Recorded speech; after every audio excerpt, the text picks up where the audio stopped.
Hello, everybody. Welcome to this episode of the Pursuing Horizons podcast. Today, I'm speaking with Phil Jaman, and he is actually in the business group. So I know him through Zach, and I'm excited to talk to him today. We're going to be talking about the mental components of um, the athletic background, of sport history, and everything like that too, which he's going to be able to throw a lot of input into. So, first of all, thank you so much for coming on, man. I'm excited for this conversation. Yeah, thanks for having me, man. Appreciate it. Looking forward to it. Yeah. First thing, everybody has to talk about it. Let's hear your lore. I want to hear like your backstory. I want to hear like because we were talking a little bit pregame that you actually went to school for business, but I want to know like before that, like what got you into sports, what sports you played, because I know you talked about basketball, how long you played all that stuff for, and then what brought you to coaching. Yeah, good question. Lore, great use of the lore word. Um, yeah, so my background, I was always an active kid when I was younger. I literally played every sport that my school offered. But basketball was always like my main love. Like I fell in love with it from a very young age. Probably a big part. My brother is 2 years older. He always really loved basketball. So really got into the sports side of things young and was always like gym class was my favorite class in school. Even in high school for extra credit, I did I was basically like an apprentice to one of my gym teachers and like was always really interested in that kind of side of things. And basketball was the main sport for sure. And I was always obsessed with dunking and jumping higher. And like if you talk to basically like any teenage boy that plays basketball, they're like, I want to dunk, I want to jump higher. That's like the main goal. And I was no different. And I was training my ass off all the time to try to get more athletic. And then I kind of thought that I was limited by genetics. I was like, oh, I'm not fast, I'm not explosive. I have some friends that are, but I'm more of an endurance runner. So I did like cross country running and like long distance running. And then yeah, always just enjoyed all the different sports, but just never thought that I could be explosive and kind of like transform my own physique, athleticism, and then in high school, it's funny because like I literally was training my ass off. I couldn't dunk. All I wanted to do was jump higher. And then a couple years after high school, I worked before I ended up going to college. And in those 2 years, I ended up training properly and just kind of dialing in things and like moved out of my small town. So I had access to like a bigger gym and some more knowledge. This was also like some social media stuff was kind of starting to come out. So I kind of learned how to train properly and just work smarter, not necessarily harder. And all of a sudden, my athleticism over those couple years just completely blew up. I went from like not being able to dunk or I could barely touch the rim to like literally getting my elbow to the rim and was way faster, way stronger, way more explosive, and like had a good physique. And I was just like, I didn't think and I wasn't working as hard, putting in as much time and effort as I was before. And so that was pretty eye-opening to me and kind of, inspired me to, okay, like if I can do this, like maybe I can like help other people do this. So that was kind of in the back of my mind. Yeah, like as I was playing college basketball and I kind of experienced this own transformation for myself.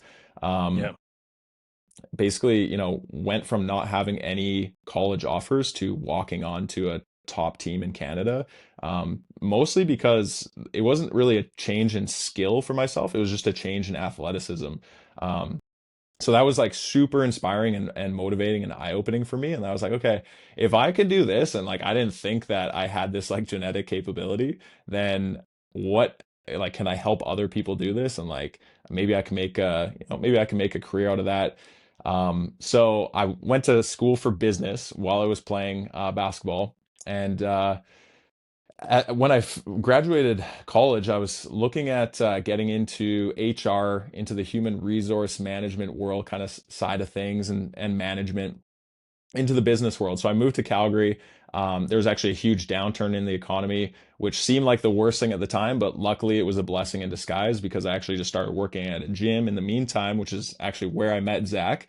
And Cool. yeah, we were just working at the gym, and I was just like, okay, well, until I can find like a corporate job with this crazy economy, I'll work somewhere that I enjoy, like obviously like a gym, boom, second home, work there. I was selling memberships, getting people set up. And then after like 6 months or so of that, I was like, you know what? Like, I don't think I want to actually go into the corporate world. Like, I don't want to sit at a desk and work a 9 to 5 in some like office or cubicle and just be like looking outside, wishing wishing I was doing anything else. Even if I'm making good money, like I'm just not willing to sacrifice my life and especially my health. Like you just look at the average office desk worker. I was just like, that's not my style. Like I'm way too like active and like outdoorsy for that. So then yeah, within a year of working at the gym, I like made that decision. You know what? Like I'm actually going to pursue a career in this. And I kind of thought like, what can I be, a gym teacher? Like I don't want to go down that route. And then I was like, hey, why not training?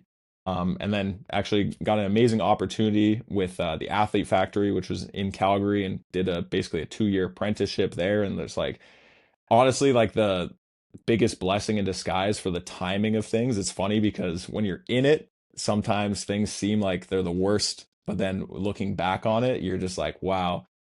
Looking back down the road, you're very grateful for how things worked out. So yeah, got on with the gym, and then that's kind of where I started the training journey, and the rest is history. That was about 10 years ago. So what? There's a lot to unpack there for sure. But what about Yeah. the whole like when you because you mentioned there was kind of like a pinnacle moment where you realized that the corporate life wasn't for you. What was that? What was that like? If you want to explain it in detail. Yeah, I don't think there was any like one like aha moment. It was just kind of picturing my future. So at this time I was like young to mid 20s. Um and yeah, just I in my free time, I would, be outside hiking, doing activities, playing basketball, going to the gym, whatever.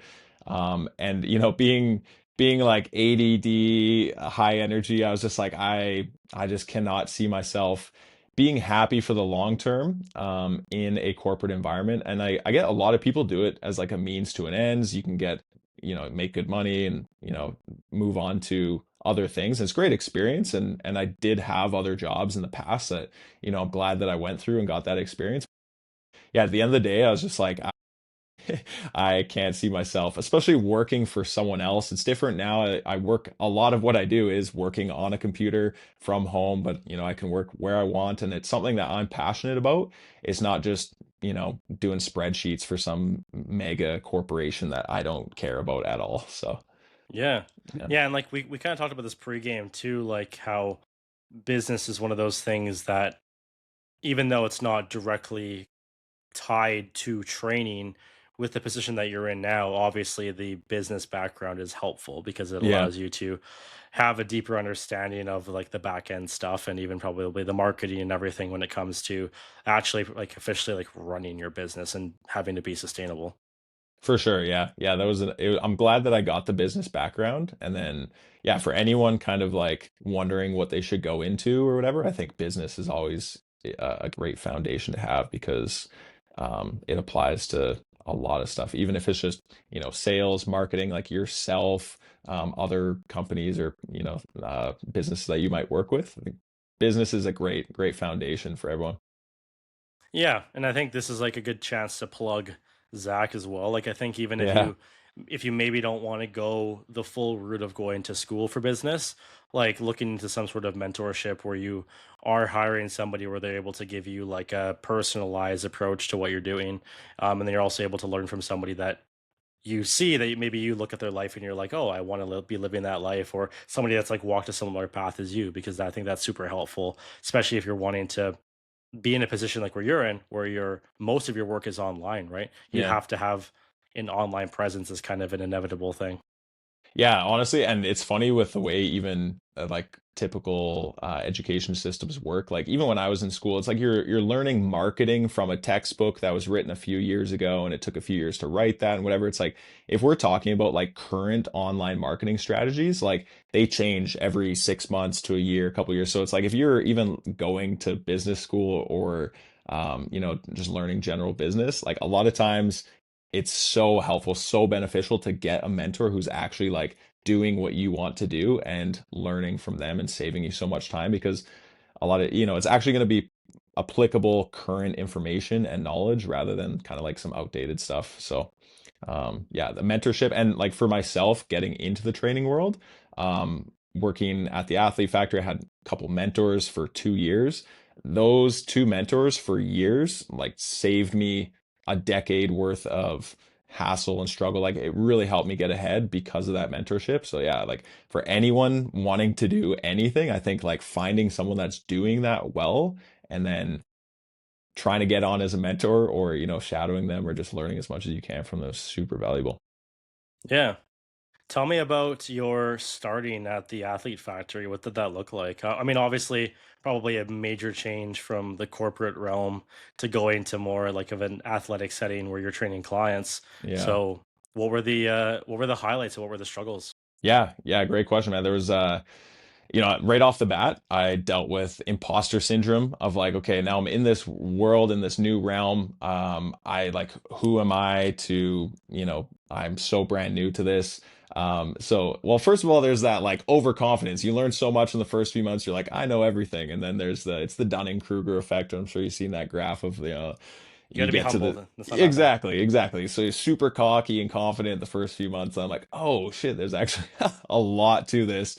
You get humbled, and then it's been a long journey on the way up again ever since that. But yeah, such an incredible experience having. We had 20 some other coaches in the building, and I think like eight of them either had their masters or their doctorates Sweet. yeah, man, like for me to be around other people where if like I had a, in-depth question, I could just go around to like five different coaches, have a 5-minute conversation with five different coaches and get five different nuanced perspectives. And it really, really helped me develop just a good balanced approach to things because even if you have one mentor that's really good and you kind of learn from them, you're gonna kind of, pick up their tendencies and characteristics and traits and preferences. So having multiple people to kind of bounce things off of was absolutely invaluable, and I think that really fast forwarded my development. But yeah, a great experience for a couple years, and then kind of got to the point where I knew I was working with everyone. Like I was literally working with like swimmers, ski athletes, runners, power lifters, hockey players, basketball players, like youth, seniors. I was working with everyone. So I knew that I wanted to specialize more with active guys, basketball players, more like guys that wanted to get back in shape, but like appreciate being functional and fit. And then yeah, so after 2 years of that, I went out on my own, and I think with the training and the knowledge and support I got there, plus the business background, plus some confidence, plus I think everyone has to be a little bit delusional to like, Yeah, yeah. like really go for it, which you have to have that like self-belief. Yeah, and then went out on my own after a couple years of that, and then yeah, it's just been a journey. I trained in person for years, and then transitioned online kind of during COVID, and yeah, and then been fully online for the last little bit here. How did you battle the imposter syndrome? I'm curious. Yeah. Um, I think I was supported well there where I knew that if I didn't have the answer to like some complex thing that was going on or some injury that this client has, or whatever, I knew that I had the support of my team leaders and the people around me. So that was huge. I didn't feel like I was just like in this on my own. I had to like fake it to make it or try to figure it all out on my own. So having the support behind me, I think was absolutely huge. And then just reps, just getting that repetition and just, after Alex Hormozy's classic quote of the way you build self-confidence isn't by screaming affirmations in a mirror, it's by stacking undeniable amounts of, or, stacking an amount of undeniable evidence that you are who you say you are. And, so just working with clients and just repping it out, I think just build that confidence. And, I think it helps having a passion in it too. If someone's just doing a job, they're probably never going to become like the best and the most confident and competent at that.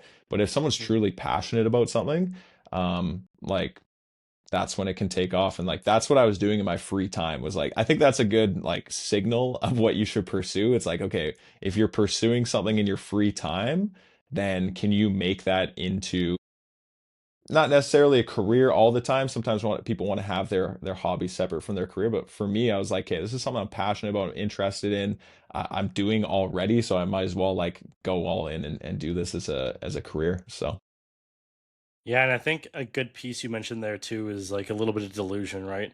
yeah, I think a little bit of delusional faith is pretty essential to accomplish anything of like substance, right? Because like I think if you aren't a little bit delusional, you're not going to be taking as many chances, and you Hmm. likely aren't going to be believing in yourself enough to actually be like repeating said things because for a while the perceived ROI might be low, right? But you just have to believe that like you keep putting the effort in and you have to keep like stacking some momentum and trying to like move forward in the hope that you're going to be that you are moving, not that you could be, but that you are moving towards your greater outcome or goal.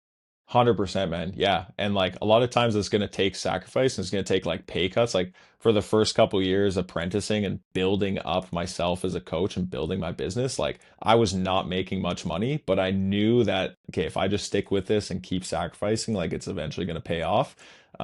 So yeah, definitely. I mean, I look at any professional athlete that's made it to the highest level, and it's like if you talk to these guys, like like Michael Jordan, Kobe, LeBron, like they're like, I am him. I am the best. Nobody can beat me. Like it's a sense of delusion, but you have to have that in order to get to that level. If you're like, no, I'm not that good, like you're just not gonna make it that far. So you literally you have to be your biggest supporter and cheerleader, and the people that are the most delusional along with other things make it to the top.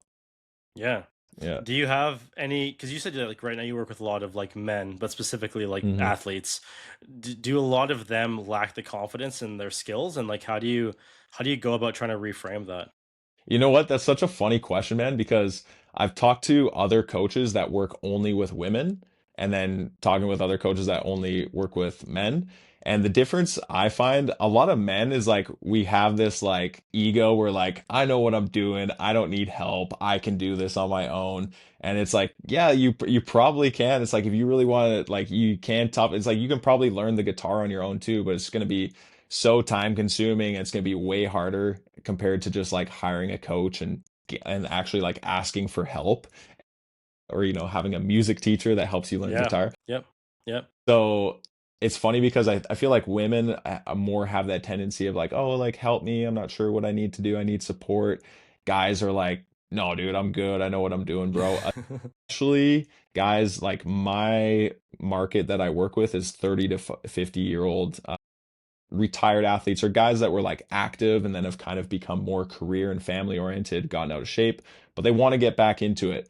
But they have a background, they're not new to the gym.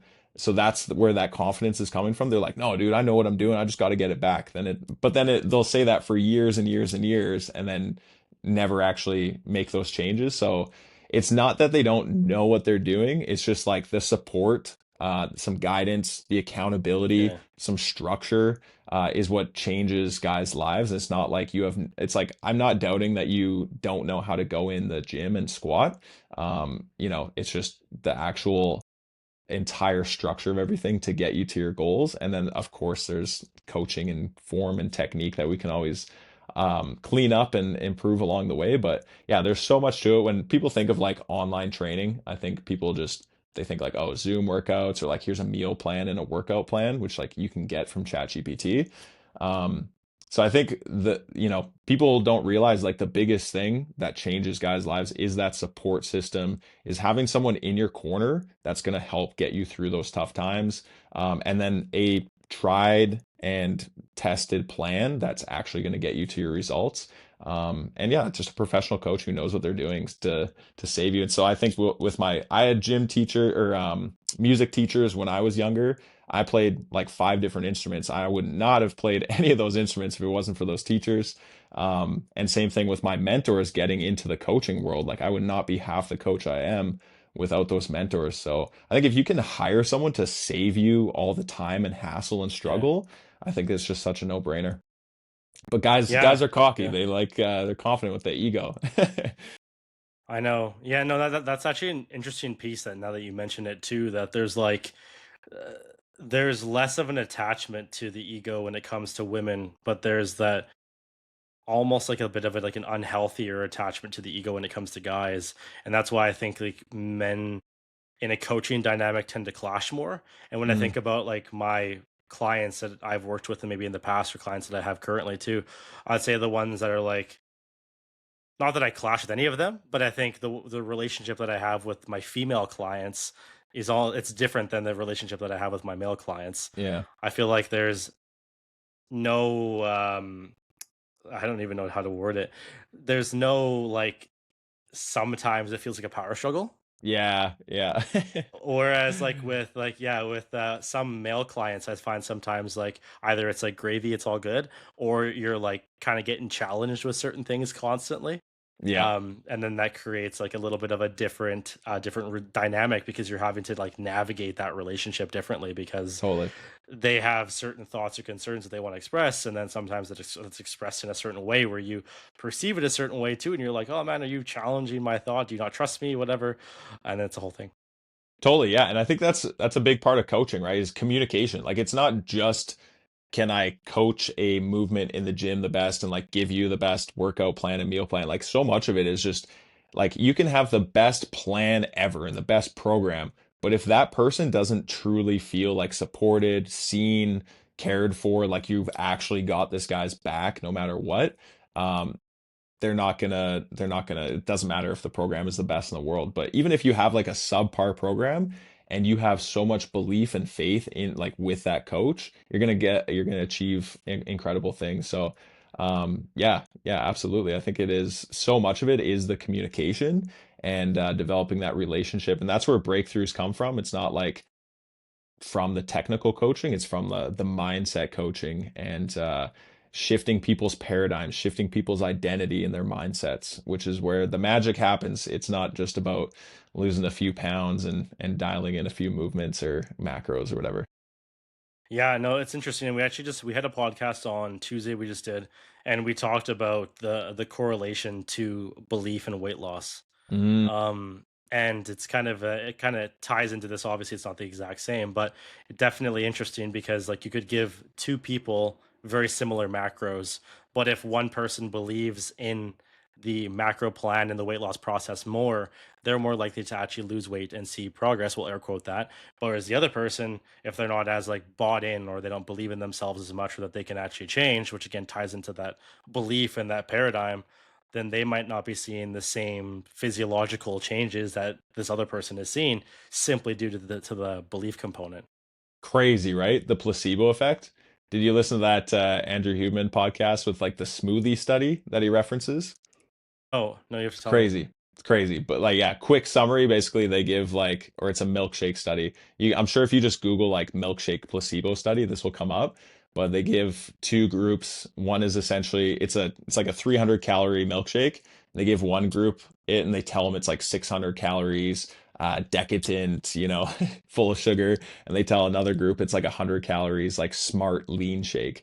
And both the exact same milkshake, controlled groups, and the people that were told that it was higher calories literally released more insulin and had like a different metabolic response to that So food. It's weird. crazy. It's crazy. And that's something with like pretty complex with nutrition that like we don't it's not like when you eat something you're like, "Oh, this is sweet. I have to release more." Like you don't think about it like that, but even just knowing that you're eating something that isn't healthy, your brain will literally process and break that stuff down differently.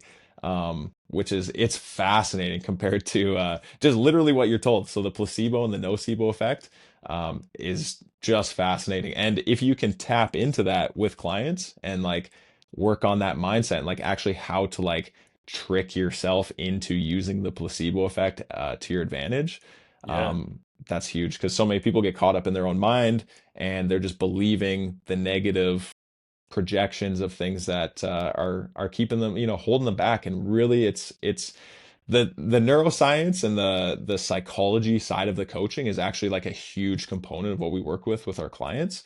Um, Yeah.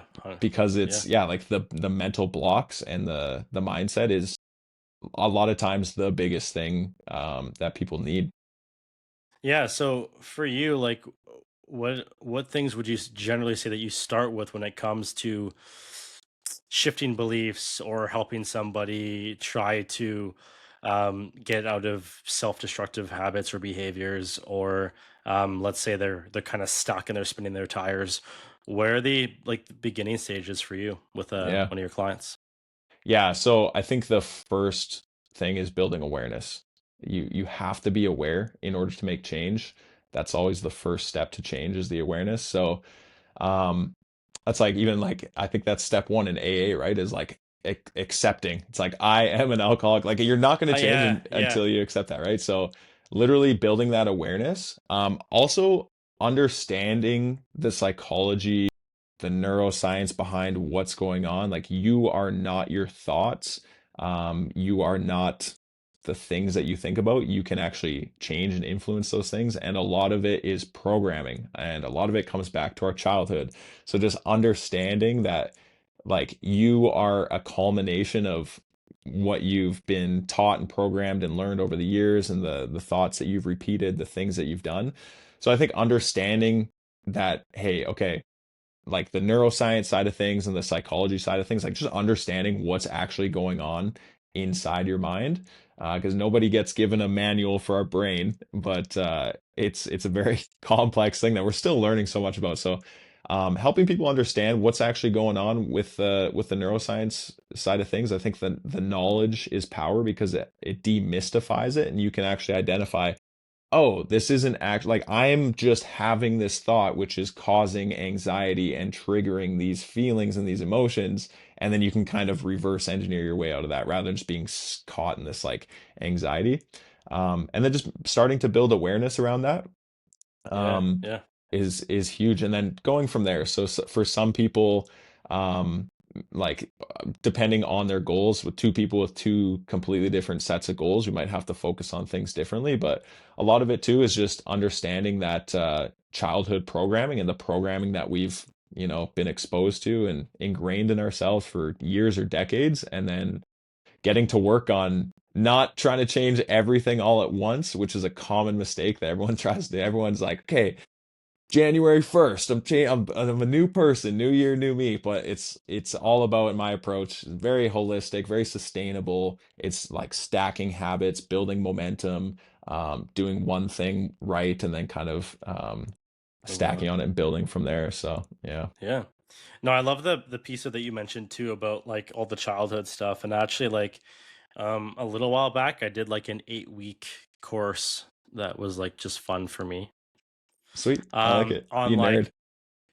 yeah, on like all stuff about the shadow. Do you know about that stuff, like Carl Jung? Yeah, so this guy named Connor Beaton, he actually made like a course where it was like an 8 week course where you actually like did the course material, and then you did like a worksheet every week on like Mm, what he would ask you is like prompting questions about your childhood, how it made you feel and everything. And like again, just creating a ton of awareness around the triggers that you have, but even like down to the degree of like the wounds that you have from your parents, and like hmm. the certain behaviors that you have because of the dynamic that you have or don't have with your family, even just like old relationships and all that stuff too. And I think that was pretty fascinating, because from what I found too, that like that has just such a huge impact on somebody, and we Huge. don't really realize it until we're in a higher stake situation, whether it be a new relationship, whether it be some sort of business venture, whether it be something where, self doubt creeps up or self worth issues creep up too. And then it all like comes to the surface kind of abruptly. Yeah, it's funny how it works, eh? Those things tend to bubble up at those times, right? Which is, yeah. What did you learn? Any big takeaways from yourself for the shadow work? Yeah, I know a lot. I was never super familiar with like the whole like Carl Jung psychology based portion of it, and like the idea of the shadow itself. So for those listening, I guess I'll provide some context that like Carl Jung talks about the shadow as being like this accumulated and this a ton of repressed, denied emotions over time, pretty much. And then what it comes up as is, rejection. What it comes up as projection, and it comes up as like anger, sadness, and it comes up in a lot of ways where we tend to be very like reactive, right? So Mm, and that could be in conflict, it could be our own self-destructive behaviors or whatever it may be too. I think for me the biggest eye-opening stuff was learning more about like the wounds based to like your parents kind of more individually, stuff tied to your mom side, tied stuff to your dad, and how the dynamic with them will provide you with different forms of trauma. yeah.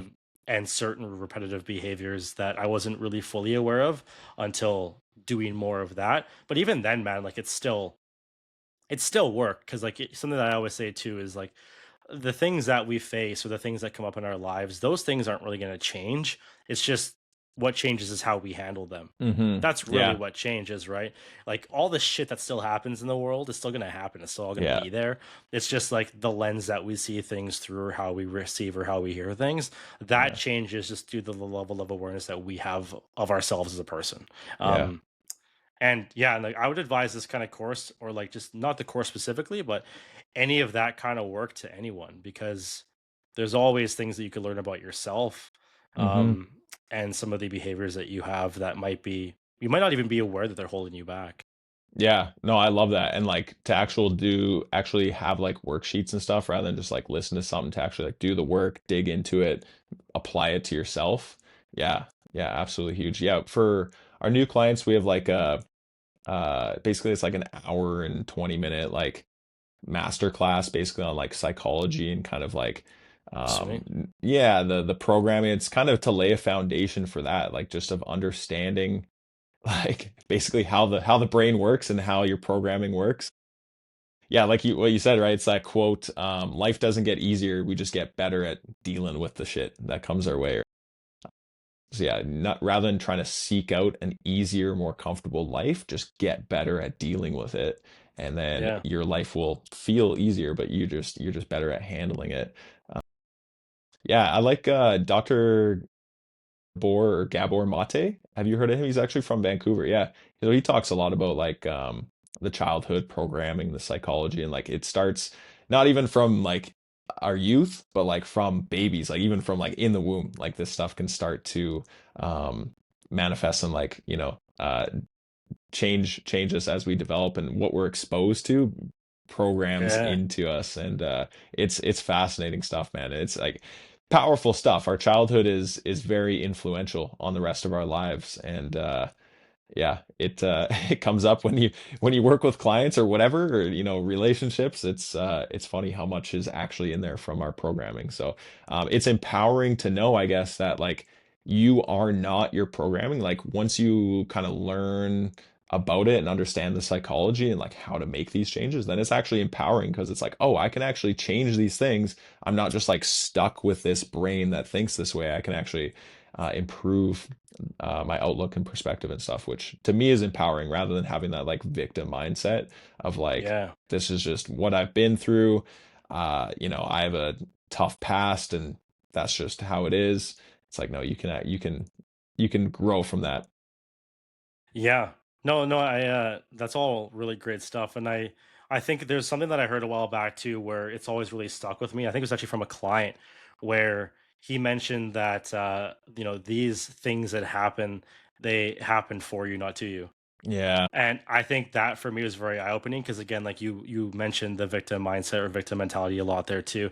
And that's probably how I operated for many years, right? Is I was kind of in this like weird cycle of this is happening to me, poor me, boohoo, boohoo, this hmm, sucks. Of course this is happening to me, just my luck, whatever, right. right?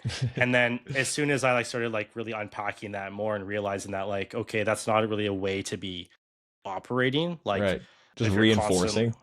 yeah, if you're constantly like in this vicious cycle of self-doubt or you're constantly in this vicious cycle of these behaviors, these things just like amplify.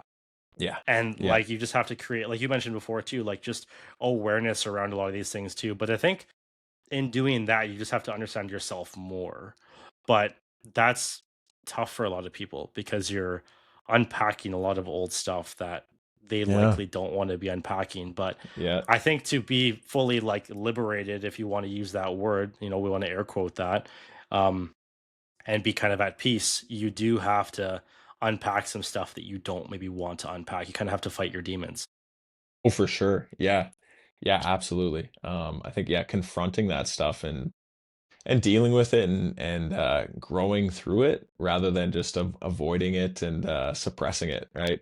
Guys are pretty good at that too, of like suppressing emotions and not Oh talking about yeah. it and just Oh pushing it yeah. down, and fuck, I don't Oh need yeah. anybody. I'm a man. I know how to do everything myself. Yeah. No. And I just made a post about this, like I think this week, about it being Men's Mental Health Awareness Month, and like, I want to reiterate it on here too, of like the importance of just having those conversations, right? Just being okay and being open to the idea of having those talks, and like not feeling like you have to suppress, or feeling like you have to isolate and you have to like shut yourself down, because that will just lead to shit bottling up. Trust me, it will. And you'll lose it at some lady at the grocery store for dropping your milk or some shit Yeah, like that, and you'll cutting be you off in traffic. and you'll be recorded on, you'll be on TikTok, and it'll be a whole thing. So don't do that. Just find some people that you trust and that you can talk to. Yeah, yeah, I love it. I always think about like, yeah, that guy that gets cut off in traffic and he like jumps out of his car and he's like yelling at someone. It's like, man, that was just the needle that broke the camel's back. But so much. Yeah, I think for everyone, it should be inspiring and empowering knowing that you can always grow, you can always change, you can always improve your perspective and your mindset. I find it really sad when I see old people that are just so stubborn and stuck in their ways that it's like you could just like hand them what they need and they'll like refuse to take it because they're just so set in their ways.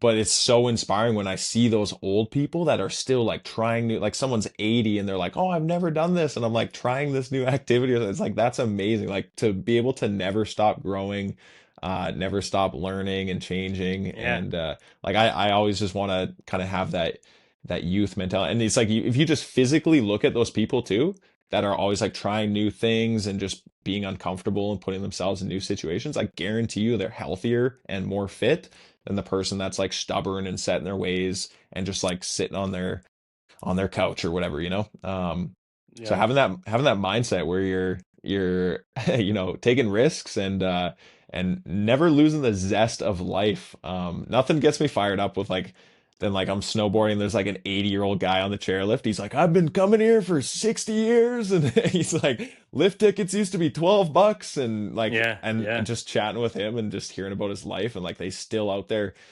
like ripping down a mountain on skis or whatever. It's just absolutely amazing and just gets me fired up. And I'm gonna be that old guy, man. That's my goal.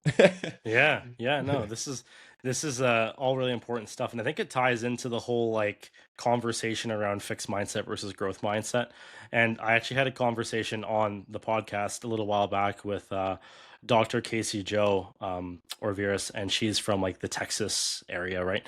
And we talked about growth versus fixed mindset, and it kind of opened up my eyes to what growth mindset versus fixed mindset really is, because I kind of saw it as like a black or white. You have a fixed mindset or a growth mindset, but Mm, within that conversation it made me realize that you could have a growth mindset and fixed mindset in different avenues in your life, mm, and there is some merit to having a fixed mindset in certain things in your life too, like when it comes to your values, when it comes to your beliefs, like things that you're really like set in stone and that are really important to you.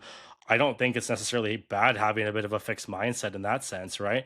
But I think even for myself, I always saw it being this or the other. But what I'm realizing now, within many conversations and many mistakes on my end too, that there's a middle ground to be found. yeah, that's a good point. I like that because yeah, like some things you want to be steadfast in. I'll have to listen to that podcast. Is it coming out next week? Sorry, it's actually out already. I can send it to you. Just dropped. Okay, cool. I'll definitely check that out, man. Yeah, Yeah, no, it was sweet. yeah. No, that's so true. Yeah, there's definitely things where you don't want to be flip-floppy and you want to have like values and principles that you live your life by.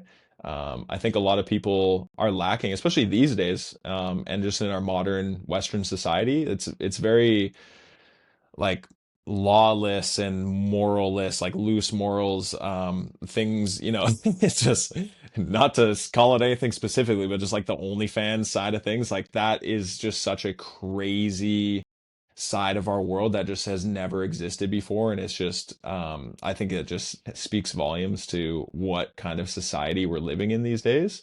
Yeah, And yeah, so like having some principles and whether people are religious or not, I think that's one of the main benefits of religion is that it does give people like morals and principles to live yeah, by. yeah, And whether whatever you believe, as long as you live your life by those principles, is going to make you're going to have a better life rather than just kind of whatever, not having anything to not having a code, so to speak. Yeah, I think a big piece of it too is people feeling that being selfish is a bad thing. Mm, Um, and that's something that I battled with for like a very long time. And I think if you look back at like me as a person, especially a child, like a lot of people pleasing tendencies, right? So I mm, think just like growing up and learning that like no, it's good to have boundaries. Like, no, it's good to have like these things that you don't stand for, and that like boundaries is actually like a form of self-love and an expression yeah, of self-love that you're reinforcing constantly too. I just think like it's okay to have a fixed mindset in that sense and lots of those things too. Like if things are really important to you, man, like the like your non-negotiables, like yeah, you don't have to have a growth mindset in it. You just have to be like, no, this is like how I want it to be, just because yeah, I've spent X amount of time thinking about this, working at this, and this is just what I want in life. And that's not bad, but I think people like often have like that weird association to like letting people down, and then also to boundaries and stuff too. But I think it's just a matter of like realizing that you can't please everybody, and like you don't yeah, have to, and like you don't have to. yeah, yeah. One of my favorite quotes. I forget the exact word. It's like if you try to please everyone, you're gonna end up pleasing nobody, right? So Dude. you, yeah, like you cannot please everyone, so stop trying and find your tribe that like resonates with what you are about, and they'll run with you. Other people are gonna have completely opposite beliefs, are gonna find their tribe. So everyone, I think every like celebrity or everyone that like kind of like gets a certain amount of fame discovers this along the way, because like no one really cares about your opinion or whatever until it's out there and thousands of people are seeing it, and then all of a sudden you're getting all these haters and you're like, what? Like, where have Yeah. you guys been? Like, I haven't changed. But it's just funny, right? And people wanting to like project their idea of what they perceive about something onto other people, um rather than just letting people letting people be. And yeah, there's a difference between like actually like productively helping people and like productively seeking out how you can improve and grow, versus just like flip-flopping and just kind of like not having any solid foundation. Yeah. And I think you have to be a little bit like, I think for any of this stuff to really work too, you have to be really confident in like who you are and know who you are Yeah, as well. And I yeah, think a lot of people, especially like in today's modern society too, where there's just like so much influence all the time, I think people are like very slowly losing the grasp or concept of who they are as people. yeah, And that's also a challenging thing to try to navigate and understand. But I do think just like, especially for us, like being in the media realm, um, it's just like it's kind of freeing to realize that you're not going to please everyone. It yeah, takes away a lot. yeah. It takes Stop away a lot of trying. the fear. It takes away a lot of the Yeah, fear of posting. If you yeah. just, yeah, Yeah, that's such a mindset thing. Like I have a coach that works for me, and we were chatting about that yesterday actually on our call, about how like just trial reels for like you probably use trial reels, and how it's like if you're I was telling him like make more trial reels, just knowing that nobody out there is actually going to see it. It's only going to people that don't follow you, and just there's this mindset shift of like oh, other people are going to see this, so I'm going to portray myself differently or my thoughts differently. But if we're talking just, in a living room, just hanging out or something, it's going to be a different conversation than what people are putting out there. So yeah, I think like for most people, the more authentic and genuine you can be, um, whether it's with content or like, podcasts, just talking. We were talking about this before we went live, of just like the reason the most successful podcasts are the most successful is because it's just genuine, authentic conversation. It's not like some TV host hosting some show with these rules and stipulations and time limits and stuff. It's just people are craving authentic, genuine conversation. And it's weird because I think people just like, especially in today's world where there's always cameras, there's always social media, like you said, people are like have like a lack of identity, and they're like not sure of themselves and who they are, and they don't have that confidence in them. People don't even know who they are, especially young people. They're just like following the next celebrity trend or whatever. It's crazy for some of these young kids. I'm so glad. I'm 33. I got an iPhone after high school, and I'm so glad that I went through my like youth and teenage years social media and technology Yeah. like crazy. I think we hit a sweet spot, dude. Yeah, no, I think like in a time, right, where like artificial intelligence and Yeah, everything is becoming so big, like you mentioned before, I think it's really important to talk about too, is like people are craving that like authenticity, that real, that very transparent, vulnerable conversation. But I think too, like it's just the matter of being able to detach a little bit from social media, which can be kind of challenging for a lot of people. Even I know for myself too, like for a while it was hard to emotionally detach from something, especially like posting your own content or from hate or whatever it may be too. But as soon as you can find a good spot with it and like develop a good relationship with it, it's very freeing. And like that's as soon as you can do that, man, you can live your life more authentically because you just realize that you're going to resonate with a certain group of people and that you're not going to resonate with everyone, and that's like totally fine. totally. Yeah. And that's what I'm continually trying to do more and more is just be more raw, more authentic, more genuine. Just like, um, do you follow Michael Smoke, Higher Up Wellness on Instagram? Of He's a great course, follow, but of yeah, course. he's such a good example of like no fancy editing, lighting, cameras, like audio, like literally nothing. He just pulls out his camera and talks to it. Just like wherever he is, whatever he's doing, and he is absolutely blowing up. He's a very good public speaker, which is one of the things that helps a lot for sure. He's very well spoken and again has that confidence and that authority. Mhm. But he's worked on that. I've listened to podcasts where he talks about that, and he even like, went to school for these certain things and took courses. Nothing fancy. He's just straight up talking to the camera. It's just being authentic, being genuine, being raw, and just conveying your ideas. And I think that's what people resonate the most with. Imagine, imagine a news anchor just like coming over to your house for dinner and they talk like that. They're like, "Well, hello, Bryce, and how was your day?" You'd be like, "What is this? Is this person like a computer? Like, what is this person doing? Like, are you okay? Are Yeah, you even real?" yeah, So that type of stuff, I think, is just doesn't resonate. It's fast. Like, I don't think anyone would have predicted 20 years ago that a Hollywood movie with a multi-million dollar budget would get less viewership than just two people sitting in a room with cameras and a mic just talking to each other for 2 to 3 hours. Like it's crazy that millions of people will watch that over some multi-million dollar budget movie. Um, just because, there's different time and a place for different things and you're in different yeah. moods for watching whatever. But like the podcast world and how it's blowing up, I think is just a testament to yeah, just that that lack of authentic, genuine connection that we've been bombarded with for so many years. Yeah, and I think unfortunately there's like two polarity ends of it, right? Like either there's people that are really craving that authenticity and craving that genuine connection, or there's people that are kind of more like I don't want to use the word brainwashed, but like I'd Yeah, say people that are more like aimlessly consuming content, yeah. like kind of like In the NPC Matrix, style. man. Yeah, yeah. Yeah, yeah, it's Yeah. like there's not much going on, and like it's kind of sad unfortunately because like you just realize that they are just kind of like living aimlessly kind of day to day and like whichever to each their own. But I do think it's kind of unfortunate because there is so much more to enjoy, to like look forward to if you're more focused on like the experiences, conversations, relationships, and like trying Real to life.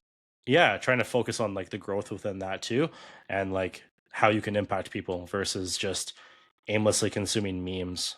Yeah, yeah, exactly right. Yeah, for sure. And then there's some guy out there with a meme page making $10 million a month being like, "Pff, these guys." Oh yeah, what Yeah. what am I to say, right? Yeah, yeah, exactly. Yeah, no, it's funny, man, the way society has changed. Like we're at this huge influx, where things were kind of the same for hundreds and thousands of years. And then, dude, just in the last 20 years, we've seen so much change. And AI is just about to strap a jetpack onto that and just take off to a new level with yeah, who knows, man? In the next 5, 10 years is gonna be a crazy world. But I think people are always gonna be craving that authentic, genuine connection. You see this even with people now doing like social media detoxes and stuff. Like people are literally trying to get away from being bombarded with all this just inputs and technology and screens and sounds, and Yeah. dopamine burnout's a very real thing. And I even experienced this with myself. I'm on technology. I use technology a lot for my work. So it just feels so good to leave my phone at home and just go outside for a long walk with no phone, no headphones, just me and the dog, man, just out there getting some sun. And sometimes I like listening to podcasts, but dude, sometimes you just got to disconnect. And um, especially like first thing in the morning, like how many people just grab their phone? It's like boom, you go from unconscious to just immediately into the matrix, completely ruining your like natural rhythm of your brain and everything. So pretty crazy. Yeah. That's another thing that we address with our clients. Everyone out there, it's like that's such a bad habit that if everyone just stayed off their phone for the first bit of the morning, the world would be a better place. Yeah. What would be some of your like favorite things that you've done to disconnect? Because I feel like that's a very common issue for a lot of people, especially being very involved in the digital space and like yourself, maybe just working a lot online. I know for myself too, like posting 10 to 12 times a week, doing this kind of stuff too. We're unfortunately on screens a lot. So, what things have helped you detach and really stay true to yourself and know who you are and stuff? Yeah, there's I think a couple big things for me. Like I said, getting out for a walk without the phone. I love hiking, so I'll just like go for hikes and just get out in nature. That's a big one for me. Going to the gym, dude. If I don't exercise or like push myself, whether that's with, some like a sprinting exercise or weight training or whatever, I get antsy, I get anxious. I'm like, way less productive, way less like strong-minded and strong-willed. When you push yourself to do something hard, I feel like it just helps you build out momentum in so many other areas of life. So yeah, working out, getting outside. Honestly, for anyone that follows me, like I'm obsessed with getting outside, like in the outdoors. And it's we went from a society of people that spend 95% of their time outdoors to all of a sudden in a few generations, 95% of our time is spent indoors for a lot of people. And obviously that has a huge impact on us psychologically, physiologically, biologically. Like there's so many factors to that. So honestly, for so many people, I feel like if you're struggling with that, like that anxiety or like connecting to yourself or the dopamine burnout and the technology and devices and stimulus all the time, just getting outside, spending time in nature. They've even done studies with this, just going for a walk in nature versus going for a walk like downtown. You actually get way more stress relief from just being in nature, just seeing trees and birds and the sky and clouds and stuff, which is how everyone always lived their life for thousands of years. And then all of a sudden now we're in like this experiment where it's crazy, man. You go around and people are just staring at their phones. People are looking down. If you've seen any of those pictures where they like Photoshop the phones out of people's hands, it's eerie. It's eerie, man. People are just staring at their hands. It's pretty crazy. So yeah, disconnecting, getting outside is probably like my biggest one that I appreciate and that I recommend for most people. Yeah, no, that's sweet. That's sweet. I think there's a lot of merit within that too, like just being able to go for a walk and not having your phone on you and like not being constantly um bugged for attention Yeah. or Oh, I got to bothered know for my step attention. count. I got to know my step count. So I got to have my phone or my watch or whatever. And then obviously you get messages and stuff, right? Yeah, So, yeah. yeah. One of the most like I think freeing things for me is I actually have this on mute. Obviously like it's linked to my watch, but at the end of the day, like when I'm done working, I'll actually like just like have the watch off and like the phone's Yeah. off like aside Yeah. too, and you're not getting like the constant like buzzing because like man, it could just be like anything. It could be like a meme from a group chat, Yeah. but it could Not like worth your time. it could completely rip you out of the present moment. Like whether Yeah. you're with like a significant other or your family or your friends, like all of a sudden you could be present, you could hear a buzz and you could be like, "Oh, what is that?" 100%. Yeah. Yeah. Yeah. No, it's pretty crazy, man. Because, yeah, like literally, like you said, it rips you out of that present moment. And it might take you 10, 15, 20 minutes to get back. You might not never get back to that like present moment there, right? So yeah, especially in relationships, like putting the phones away and spending quality time with each other. Um, absolutely huge, man. Yeah, it's pretty crazy with yeah, and then there's justifications to the technology. It's like, oh, we got to have wearables so that we can, track our health metrics more and stuff, which is great. But at the end of the day, it's like it comes with distractions for a lot of people. I have my phone. By mute, do you mean like do not disturb on your phone? Or No, like I just don't have any like notification. Like it doesn't straight up buzz so at it all. doesn't buzz, right? Yeah, straight up. So I keep my phone on do not disturb. Literally, I've been doing this for probably the last 2 years now. So I'm kind of hard to get a hold of unless like I'm expect like I check my messages and stuff all the time, but like I'm not going to ever respond to like if my phone buzzes or dings or something unless I'm expecting a call or something. I'll turn do not disturb off. But that's been a big game changer for me too. Like literally the last 2 years, do not disturb is on 99% of the time Yeah. because it just keeps you in that present moment. If I'm trying to do some work, then it's like, yeah, I can definitely finish up a few more minutes of this work while I'm in that flow state rather than immediately grabbing my phone because it just dinged because someone liked a something on Instagram. Like that doesn't matter at all. So yeah, for anyone too, like going back to what we were saying before, like tricks or hacks to like avoid this kind of stuff, like turn off the notification. Like I have all my notifications turned off. I do not disturb on. I try to put my phone away, like out of arm's reach, because even just knowing where it is, like they've done studies on this too. It's crazy that people have like developed this like almost new region of our brain that you like know you know where your phone is at all times. Just like how like a parent knows where their kid is if they're sleeping or whatever. It's like we're aware of where our phone is. It's pretty crazy. Yeah. And it's like it's so crazy how we could develop such a unique relationship to something Yeah. that's Yeah. not real. Yeah. Crazy, right? Yeah, like talking about the future, man, like people already have Neuralink chips inside their brains, right? Like it's going to be crazy the integration of humans and technology. People think it's such a huge step putting it in your brain or whatever, but it's like it's already been such a huge step going from like a desktop computer that's like you only have one in the house with like dial up To a to all of phone. a sudden, yeah, like literally anytime, anywhere. We got satellite connections now. Like it's crazy. And that's dude, that's in 20 years. That's happened easily. So yeah, pretty crazy. Yeah, Got to man. protect our peace. Got to protect our peace, man. No, of course. But anyways, man, this has been a pleasure. I want to say thank you first of all so much for coming on today. I think there's a lot of great takeaways here, especially like on the sport side of things, but also just like man, a lot of big takeaways with the social media stuff, the shadow stuff. I think we had a lot of good talking points here. So thank you for coming on and making the time today. Love what you're doing, and want to keep seeing more of that. But if people want to follow you and stay up to date with your content, with your media and everything, where can they do so?